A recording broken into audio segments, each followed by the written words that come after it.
கல்யாணம் ஆயிட்டு 3 பிள்ளைங்க இருக்கு. 3 பிள்ளைங்களும் ஓரளவுக்கு 5வது 6வது படிக்கிற பிள்ளைங்க.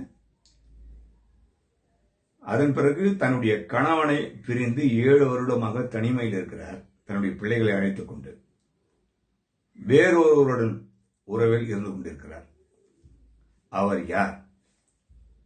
எதனால் அவர் தனியாக வாழ்ந்து வருகிறார்? அவருக்கு என்ன நேர்ந்தது என்பது பற்றியெல்லாம் நாம் எது நிஜம் நிகழ்ச்சியிலே பார்ப்போம்.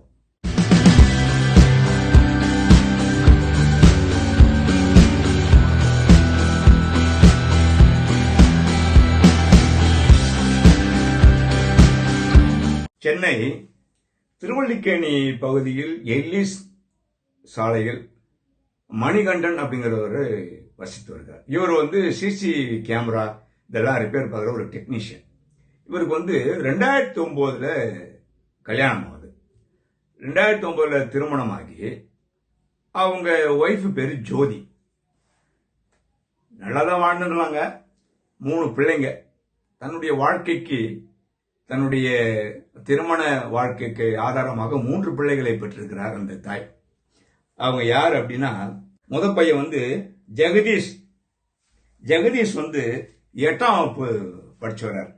அதன் பிறகு தஸ்வின் இன்னொரு பையன் 6வது வகுப்பு படிச்சு வர்றார். அதுக்கப்புறம் ஹரீஷ் என்கிற பையன் 5வது படிச்சு வர்றார். இதுக்கிடையில இவங்களுக்குள்ள கணவன் மனைவிக்குள்ள பிரச்சனை உண்டாகி, விரிசல் உண்டாகி, பிள்ளைகளை கூப்பிட்டுன்னு இவங்க தாம்பரத்தை தாண்டி மேடவாக்கத்துக்கு வந்துடுறாங்க. மேடவாக்கத்துக்கு அங்க பிள்ளைங்களை படிக்கிறாங்க. இவங்க அங்க பியூட்டி பார்லர்ல ஒர்க் பண்றாங்க. இவங்க ஒரு பியூட்டிஷியன்றதுனால பியூட்டி பார்லர் ஒர்க் பண்றாங்க. இப்படியே வாழ்க்கை ஓடிக்கொண்டிருக்கிறது. இப்படி ஓடிக்கொண்டிருக்கின்ற நேரத்தில் அவங்களுக்கு அங்க ஒரு இது ஆகுது. என்ன ஆகுது அப்படின்னா, எங்க அவங்க வசிக்கிறாங்க அப்படின்னா, மேடவாக்கம் புதுநகர் 4வது குறுக்கு தெருல வசிக்கிறாங்க. அங்க பக்கத்திலேயே கிருஷ்ணமூர்த்தி, என்கின்ற கிருஷ்ணமூர்த்தி அப்படின்ற ஒரு நபர் அங்க இருக்கார். அவர் யாருன்னா, அந்த கிருஷ்ணமூர்த்தி, அதாவது ஜோதியின் கணவர் மணிகண்டன் இருக்கார் இல்லைங்களா, அந்த மணிகண்டனின் மூத்த சகோதரிக்கு துளசி. அவருடைய மருமகன் தான் கிருஷ்ணமூர்த்தி. இந்த கிருஷ்ணமூர்த்தியை தான் இந்த அம்மா 2வது கணவராக ஏத்துக்கினாங்க. கணவராக வாழ்ந்துட்டு இருக்கிறாங்கன்னு வச்சுங்களேன். அவரும் கணவராக இவரும் மனைவியா வாழ்ந்துட்டு இருக்கிறாங்க. இது சட்டப்படி செல்லாது. இதுக்கிடையில மணிகண்டன் என்ன பண்றாரு, தன்னுடைய மனைவியை, நீ எதுக்கு என்ன பிரிஞ்சு போற, வீட்டுக்கு வா, நம்ம குடும்பம் வாழ்வோம், வாழ்வோம், நீ எதுக்கு தேவையில்ல அவங்க பேர் இருக்கிற அப்படின்னு பலமுறை மனைவியை கேட்டிருக்காரு, கெஞ்சி கூத்தாடி இருக்காரு. இந்த அம்மா அதுக்கெல்லாம் மசியல. தன்னுடைய ஒரிஜினல் கணவன் கூட வாழறதுக்கு அவங்களுக்கு இஷ்டம் இல்லை. அவரோட போறதுக்கும் இவங்க தயாரா இல்லை. கிருஷ்ணமூர்த்தியோட மேடவாக்கத்துல செட்டில் ஆயிட்டாங்க. இப்படி இருக்கும்பொழுதுதான் கடந்த ஜனவரி 12ஆம் தேதி மணிகண்டன் என்ன பண்றாரு, தன்னுடைய மனைவி ஜோதிக்கு போன் பண்றாரு. என்ன போன் பண்றாரு அப்படின்னா, என்ன பிள்ளைங்களை பார்க்கணும், உன்னையும் பார்க்கணும், நான் சபரிமலைக்கு போயிட்டு வந்திருக்கிறேன், பிரசாதம் கொடுக்கணும் பசங்களுக்கு, அதனால பிள்ளைங்களை பார்க்கணும் அப்படின்னு செல்போன்ல பேசியிருக்காரு. சரி வா, பிள்ளைங்களை பார்க்கணும்ல, நம்ம ஒன்றும் பண்ண முடியாதுல்ல, அதனால வான்னு சொல்லிட்டாங்க அந்த அம்மா. சரி பசங்களை பார்த்துட்டு போ அப்படின்னு சொல்லிட்டாங்க. அதன் பிறகு இவர் வந்திருக்காரு. எங்க வந்திருக்காருன்னா, பள்ளிக்கரனுக்கு வந்திருக்காரு. பக்கம் தான், மேடவாக்கம் பள்ளிக்கரணம் பக்கம் தான். பள்ளிக்கரன்ல 2 பேரும் சந்திச்சிருக்காங்க. கணவன் மனைவி 2 பேரும் சந்திச்சு பேசியிருக்காங்க. பேசுனதுல என்ன ஆச்சுன்னு தெரியல. ஜோதி என்ன பண்றாங்க, தன்னுடைய செருப்பை கட்டி கணவன் மணிகண்டனை அடிக்கிறாங்க. அடிச்சுட்டு திட்டுறாங்க. திட்டிட்டு அப்படியே விட்டுட்டு வந்துடுறாங்க. மணிகண்டன் ஒன்றும் புரியல, என்னடா இது அப்படின்னு. தலைவன் கொஞ்சம் மது அருந்திருப்பார் போல இருக்கு. அதுல ஒன்னும் அடி வாங்கினது, அடிச்சது ஒன்னும் புரியல அவருக்கு. அதன் பிறகு இவர் என்ன பண்றாரு, மேடவாக்கத்துக்கு வந்துட்டு இருக்காரு. மேடவாக்கம் கூட்டுரோடு வந்துட்டார் நம்ம மணிகண்டன். மேடவாக்கம் கூட்டுரோட்டுக்கு வந்தது ஜோதிக்கு தெரிஞ்சு போச்சு. இப்பதான் சனியை முடியுது ஜோதிக்கு. போக வேண்டியதானே, அடிச்சுட்ட தகராறு பண்ண, பிள்ளைங்களை பார்க்க முடியாது விட்ட, முடிச்சுட்டு போக வேண்டியதானே. மேடவாக்கம் கூட்டுரோடு தெரிஞ்சு போய் இவங்க என்ன பண்றாங்க, கிருஷ்ணமூர்த்தியை கூப்பிட்டு 2 வீலர்ல வராங்க மேடவாக்கம் கூட்டுரோடுக்கு. யாரு, தன்னுடைய கணவர் மணிகண்டனை பாக்குறதுக்கு பேசுறாங்க. கிருஷ்ணமூர்த்தியும் ஜோதியும் மணிகண்டன் அடிக்கிறாங்க, மணிகண்டன் அவங்க திருப்பி அடிக்கிறாங்க. ஒரே ரகளை ஆகுது. டூ வீலர் வந்து இறங்கணும்னு தகராறு பிரச்சனை ஆகுது. இவர் வந்து கொஞ்சம் மது வரதுனால ஒன்றும் நிதானத்தில் இல்லை அவர் மணிகண்டன்.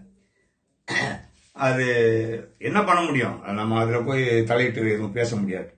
அதன் பிறகு என்ன பண்றாரு இவர் மணிகண்டன், டென்ஷன் ஆகி போய் வரும்போதே திட்டம் போட்டு வந்தாரான்னு தெரியல, கத்தி எடுத்துன்னு வந்திருக்காரு. கத்தி எடுத்துன்னு வந்த மனுஷன் ஜோதியை சரமாரியா குத்தி வெட்டுறாரு. கிருஷ்ணமூர்த்தி தடுக்கிறாரு, அடிக்கிறாரு. கிருஷ்ணமூர்த்திக்கு வெட்டு விழுது. அந்த இடத்துல வெட்டு விழும்போது ஒரே ரகளையாவது பிரச்சனையாகுது. பொதுமக்கள் வந்து பிடிக்கிறாங்க மணிகண்டனை. பொதுமக்கள் பிடிச்சி போலீஸுக்கு இன்ஃபார்ம் பண்ணி போலீஸ் கிட்ட ஒப்படைக்கிறாங்க. பப்ளிக் இந்த மாதிரி பொதுவெளியில் நடக்குது அப்படின்னும் போது அவங்க என்ன பண்ணுவாங்க, பிடிச்சி கொடுத்துட்டாங்க.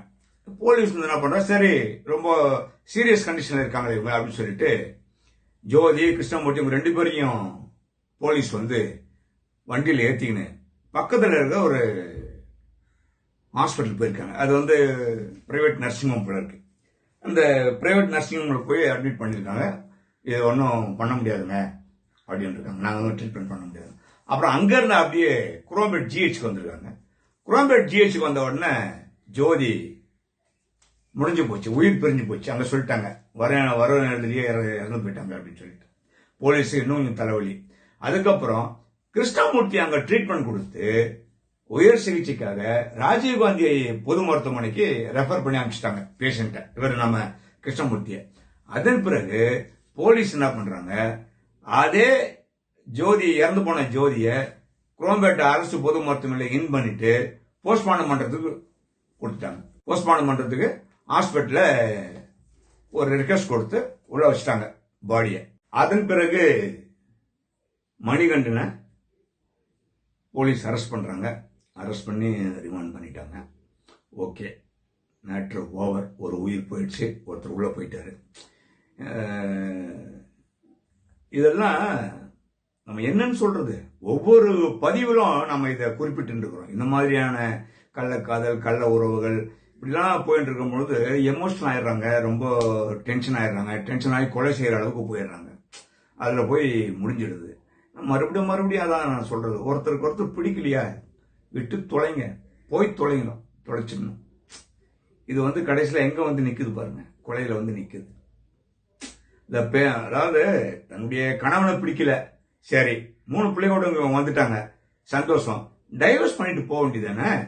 அந்த கணவனையும் வச்சுக்கணும் இன்னொருத்தரோடய நீங்க தொடர்பு வச்சிருந்தீங்களா? என்ன வாழ்க்கை அது? டைவர்ஸ் பண்ணிட்டு போயினா இருக்க வேண்டியது. இதுல என்ன இருக்கு? மணிகண்டனை பிடிக்கல, 3 பிள்ளை பத்த வரைக்கும் உங்களுக்கு மணிகண்டனை பிடிச்சது, அதன் பிறகு பிடிக்கல, கிருஷ்ணமூர்த்தியை நீங்க தத்தெடுத்துக்கினீங்க. அப்படின்னும் போது மணிகண்டன் டைவர்ஸ் பண்ணிட்டு போகணும், லீகலா போயிட வேண்டியதானே. இங்க ஒரு பியூட்டிஷியன் கோர்ஸ் வேற படிச்சிருக்காங்க, இவ்வளவு வேலையும் பண்ணிட்டு இருக்காங்க. அவங்களுக்கு தெரியாதா சொல்லுங்க? கடைசியில எங்க வந்து நிக்குது? கொலையில வந்து நிக்குது. இப்படிதான் வரும். ஒவ்வொரு விஷயத்தையும் நீங்க தோண்டி துருவி பார்த்தீங்கன்னா சின்ன விஷயமா இருக்கும், அது வந்து இதுல வந்து முடியும். ஒண்ணுமே பண்ண முடியாது. எவ்வளவுதான் நம்ம எடுத்து சொன்னாலும் அந்த நேரத்துல யாராலையும் பொறுத்துக்க முடியாது. அந்த நேரத்துல பொறுத்துன்னு போயிட்டா லைஃப்ல நம்ம தப்பிச்சிடலாம். இல்லைன்னா இந்த மாதிரி தான் ஒண்ணு நம்ம உயிர் போவோம், அப்படின்னா நம்ம யாரையாவது உயிர் எடுத்துருவோம், நம்ம ஜெயிலுக்கு போயிடுவோம். ஆக நம்ம வாழ்க்கை போயிடும் மொத்தத்துல. இதை யாருமே சிந்திக்கிறது இல்லை. ஏன்னா பர்சனல் இஷ்யூ அப்படின்னும் போது எல்லாருக்குமே அந்த ஒரு டென்ஷன் இருக்கும், அந்த நர்வஸ் இருக்கும். அதை கொஞ்சம் களைஞ்சு எடுத்துட்டுனா நம்ம வாழ்க்கைக்கு என்னன்றதை நம்ம பார்க்கணும். மது என்று அரக்கன் உள்ள போயிட்டாலுமே ஒன்றும் பண்ண முடியாது. நிதானம் இருந்தாலும் நிதானம் தவறிடுவாங்க, ஒன்றும் நம்ம பண்ண முடியாது. அதனால சமூகத்தில் இருக்கின்ற நீங்கள் இந்த பதிவை பார்த்து கொண்டிருக்கின்றீர்கள், இதெல்லாம் என்ன பண்ணலாம், இந்த சமூகத்துக்கு என்ன பண்ணணும், நான் என்ன பேசணும், இதெல்லாம் சரியான விஷயம் தானா, இந்த சமூகத்தில் இப்படிலாம் அவலம் நடக்குது, இதுக்கு என்ன காரணம், எப்படி எல்லாமே உங்க கையில விட்டுறேன், நீங்களே ஒரு முடிவு எடுத்துக்கோங்க. மீண்டும் இன்னொரு எதிர்நீச்சம் நிகழ்ச்சியில் உங்களை சந்திக்கின்றேன். நன்றி, வணக்கம்.